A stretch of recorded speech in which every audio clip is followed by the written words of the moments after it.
What's up? This is Angelo Ferrer, head coach over at Level Up Gym, Kajukenbo Black Belt, and host of the Social Jello with Angelo podcast.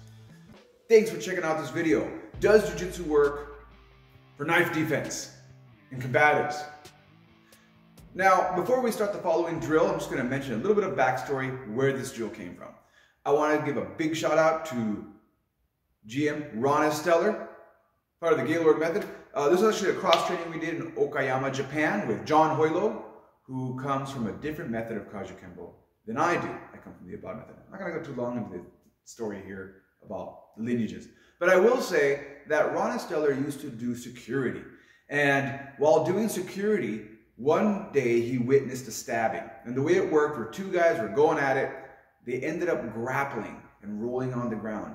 And then suddenly, while this was happening, one of the guys gets thrown a knife and stabs the other guy.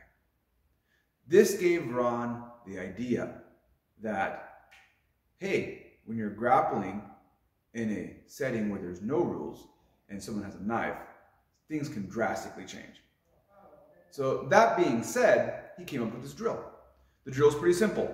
Two people are put on the mat. The knife behind them belongs to the person in front of them. So their main goal is to either drive through the person in front of them to get their knife and or stop the person in front of them from getting their knife.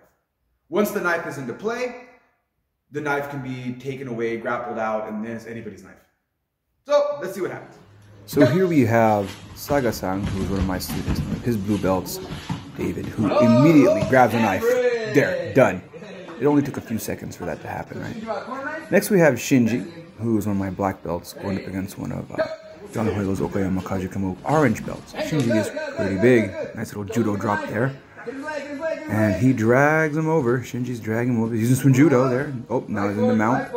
And he's grabbing the knife. Now, at this point, Shinji is going easy. And if you noticed earlier, his eye is closed because he got his eye poked. Again, the fight wasn't stopped. It was what we would call a friendly eye poke, unintentional. And it wasn't as bad to stop the training exercise because he wasn't bleeding and there was no retinal damage. So, ooh, almost gets into a triangle here, but again, he's avoiding it and scratched the top of his head. If that was a real knife, he'd have a nice gash on him. She's got some pretty good control. At this point, I'm yelling at Shinji to stop being so nice and to finish this training session. Shinji is a bit of a newer black belt, and he's still going a little easy on him and not using all of his weight. These owners both doing a good job using his legs, but here he finally gets stabbed.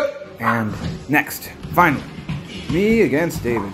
So here he comes in, he's trying to grab the knife. I use a little sweep there.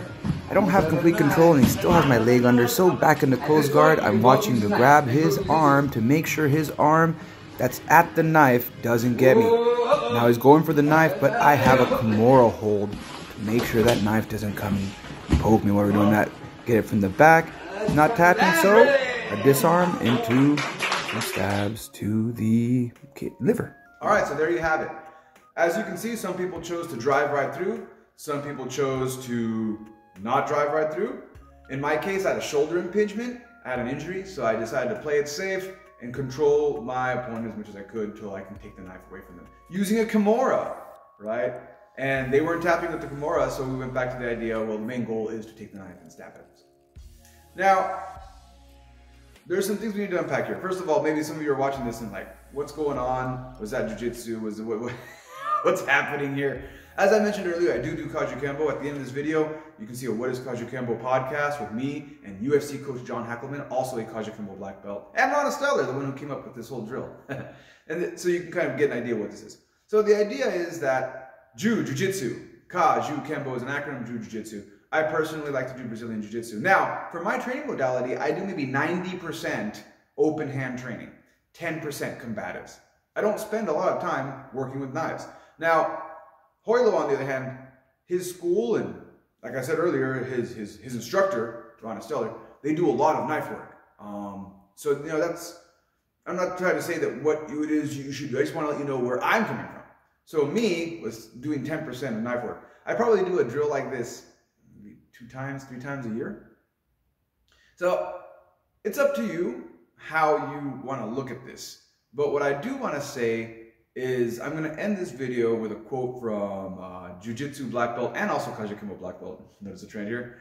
Stephen Kessin, who was saying that whatever weapon you put in your hand is the warhead. Your body is the rocket. So the more you work on your body, the more you train yourself, the better you get at your skills that you can do with open hand. Once you put a weapon in your hand, you just amplified it, right? Because now your warhead is there and you can get that much farther. That would be my philosophy on this. But some other people might have other philosophies, and I have nothing against that. So the point is, Brazilian Jiu-Jitsu or Jiu-Jitsu, I don't like to say Brazilian Jiu-Jitsu, I just like to say grappling or Jiu-Jitsu in general, does work and can work in a combative setting. However, if I only did grappling and I didn't do any combatives, I would maybe be able to apply some of my concepts, maybe I wouldn't, right? Or maybe if I only did combatives and absolutely no jiu-jitsu, no grappling, well then when we get to the grappling section, I'm kind of relying on the idea that my combatives training is going to upscale the idea that I didn't do any grappling. So there's a learning curve here, right? So if anything, I hope you walk away from this video understanding that there really should be a balance. In my opinion, there should be a balance between your training, right? If you expect to wrestle a knife out of someone's hands, then you probably should practice some sort of grappling art. And I'm not even going to say Brazilian Jiu-Jitsu. I'm just going to say any grappling art that is effective for you, will help you if you plan on grappling a knife out of someone's hands.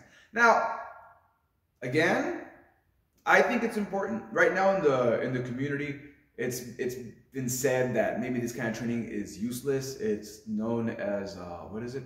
Someone called it fantasy role play, or something like that, right? The idea that it's a situation that you'd never get into. Maybe, right? Maybe. But as I mentioned earlier, with the reason this drill got created was that, unfortunately, these kind of things do happen. Does that mean I have to spend 100% of my training in that? Well, if that's what you enjoy, then that's what you enjoy. Then yeah, go for it. But if you're trying to prepare for that kind of a scenario, if you're worried about that kind of a scenario, what I want to say is there is ways to practice it and be balanced with your training and still practice many things and still be effective. What do you think? Is combative training worth it? Shoot off here in the YouTube comments. Thanks for watching the video. Catch you all later.